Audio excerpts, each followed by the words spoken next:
Siyanibingelela emakhaya kuphi nakuphi lana khona ubingela uMduduzo wamkhwanazi ovela kwenhlangano iThuleni Organization. Sibingela ke singapha eMdubane kweliduma eThekwini. Sivakashelwe ngosisi la ozosichaza ukuthi ukhala ngani ukuthi kuphi afisa simsize khona. Sawubona ma. Yebo. Kunjani sisi? Ngiyaphila njalo. Igama bani? Unohlanhla kabiyela. Ngephi nendawo? Eshowe.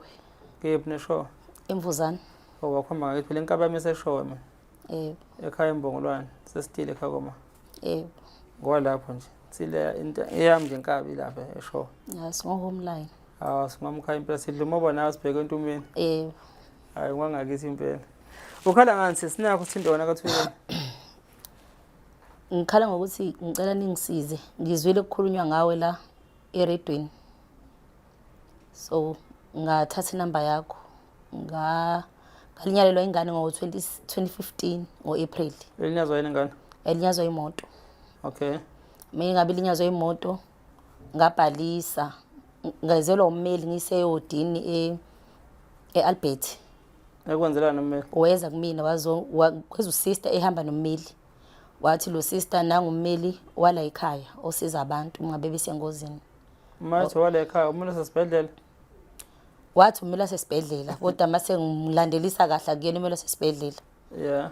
Okay ngamthatha ummeli 2015 saqhubeka ke naye ummeli kwaze kwaba imanje.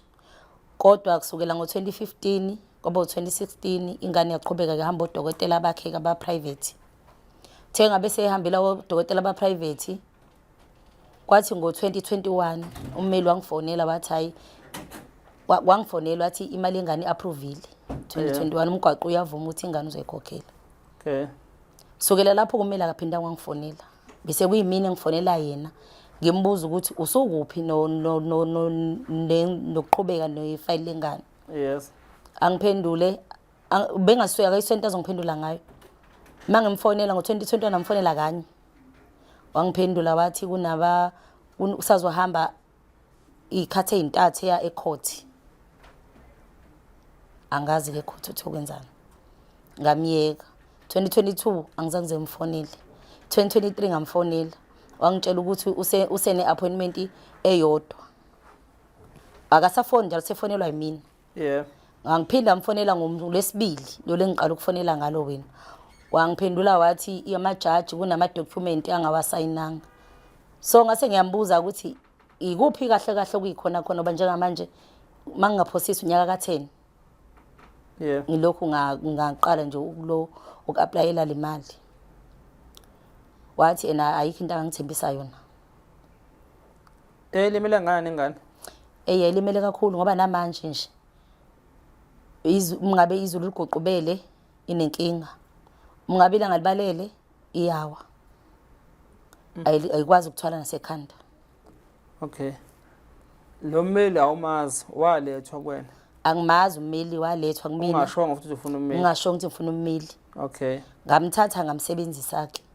Akukho futhi no kuyidocument anginika khona wanginikeza nje ikhadi nenamba yakhe neaddress yakhe kuphela. I-office lakho usuyalaza?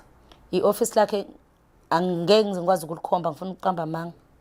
Kodwa khona ngiyazi ukuthi udlula eRK Khan. Ubani lo mmeli? Marian Naito. Oh, wasendiya?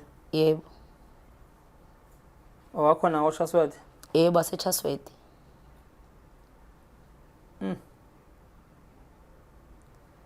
Angiqala ukulezwa igama. Akusona futhi isikhala sokuqala lesesiqhamukayo ngayo lo mmeli kanje la kaThuleni sayithola ezinengaphambili. So okay. Uthe approve nini imali? Umuphi unyaka uthe approve ngawo? 2021. 2021. Yebo. Okay, 2022, 23.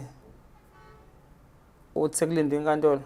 Lokho sekulindwe inkantolo nje. Yes. Akusekho kunye ngitshela khona mabe ngimfonela. Futhi into engiphatha kabuhlungu akangifoneli mina.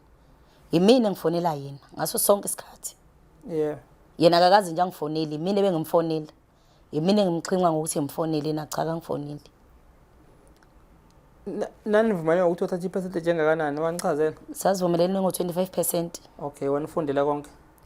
Wasifundela, wangitshela lokho nje. Wathi 25% imali azoyithatha uma ngabe kuphuma imali yengane. Wangakunika nini wafunda phansi into oyisayinayo? Hayi wezwa kusho wasayina? Yebo. Ngangise nenkinga nami ngangisadidekile ingane yami ayikwikhoma. Yes, ngiye-understand lokho ukuthi ngizama ukuveza ubungozi bokusayina into ongazange uyifunde. Kunomngozi kwesinye isikhathi because uma engaqhamuka esesho okunye ubusayinile kodwa phansi yabona ukuthi usungaba senkingeni. Angisho ukuthi kunjalo, but whenever nangokuzayo esikhathini sempilo nje whatever la kusayinwa khona ubuye nike isikhathi ucela ukuyifunda into ofuna ukuyisayina. Uma ungayezwa futhi indlela echazwa ngayo ucela omunye umuntu wesibili ongakwazi ukuthi eze lelo lima akufundele akutolikele ukuthi kuthiwani la. But kasisho ukuthi lokho wakusayina khona. So ke njengamanje ke la kwithuleleni ufuna ngikwenzeleni sisi? Ngisafuna ungiphenyele ukuthi ngabe isiyaphuma imali noma ngabe kukhona lapha ebambeke khona. Okay. Ngifuna ningisize ngokuthi nje ningilandelele ukuthi imali izigcine ifinyelelile izandleni zami ngikwazi ukuthi ngisize lo mntwana ngoba angikhona ukumsiza angisebenzi. Yeah. Ngihola igrant na igrant manje yakhe iyaphela ngoJune. Uyafunda umntwana? Uyafunda ufuna ugrade 11. Okay. Nasesikoleni akufundeki kahle. Uhamba ngemoto esuke ekhaya eNtomini 900 staff. Yeah. Akukho la ngisebenza khona ngize ngicwaliselwe. Ngicwasela ukuthi athole imali yemoto njalo makuphela inyanga. Okay. Yebo. No, silungile siswami. Isikalo sakho nesicelo sakho siyasizwa sizokulekelela lokho ucela sikwenzele khona. Yabo, in fact nje ngathi namhlanje nje bahlukana la uzothi uhamba ubele emumva sobuswazi ukuthi kwenzakalani. Yabo. Isijasa ukuthi ngipick up ucingo ngenza ukufuna ngikwenze uzogoduka uswazi. South Africa ngicabanga ukuthi niyaluzwa udaba lika mama khala ngalo Road Accident Fund nabameli. Asiqale ukukhuluma into njengaleyo kuhlala sibasiza abantu abanenkinga eziphathelene nezinto ezinjengalezo yabo. Ngiyacela ukuthi ngiphinde futhi ngigcizelele lokhu nokuqwashisa futhi kulokhu. Uma ngabe ulinyazwe imoto noma mhlawumbe isihlobo sakho noma ingane yakhe linyazwe imoto, musa ukutatazela ujakhe indawo yokuthatha abameli.